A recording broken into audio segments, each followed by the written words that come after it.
I shouldn't have to cut somebody's chest open because of their living conditions. And what I found out from running, I ran for one purpose. That was to bring that to the forefront. Because initially what I wanted to do was a march on City Hall.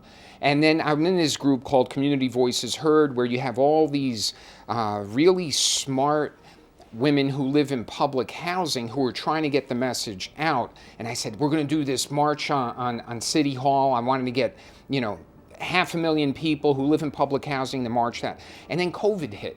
And I realized I could not try and push this forward because I don't want to risk their lives. At that point, we didn't know what was happening. We didn't know, if gathering in a big group like that was going to get them sick. So I said, all right, let me run for mayor. It may be fun, and I can get this message across. I found out from running is how entrenched the duopoly is in controlling the way that elections are run.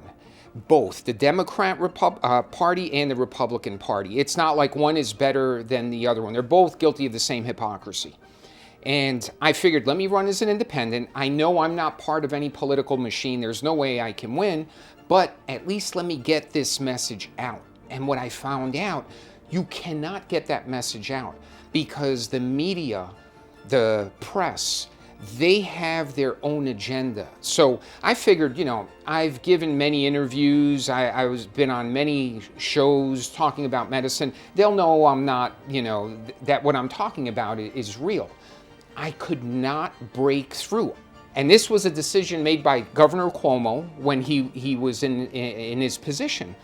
And so many steps along the way, I realized how really the duopoly sets the rules of the election. So while I initially ran to bring public housing to the forefront, now I've got a different mission where I realize, wow, our country's in trouble if we don't take elections and put it back in the hands of the people rather than in the hands of the political campaign parties. Did get was with Juan Manuel Benitez from New York One Noticias, and it was in Spanish, so I don't think it was something that was broadcast widely. But his first question to me was, you haven't raised any funds, and why would you embark on a campaign that has poor, low chance of winning?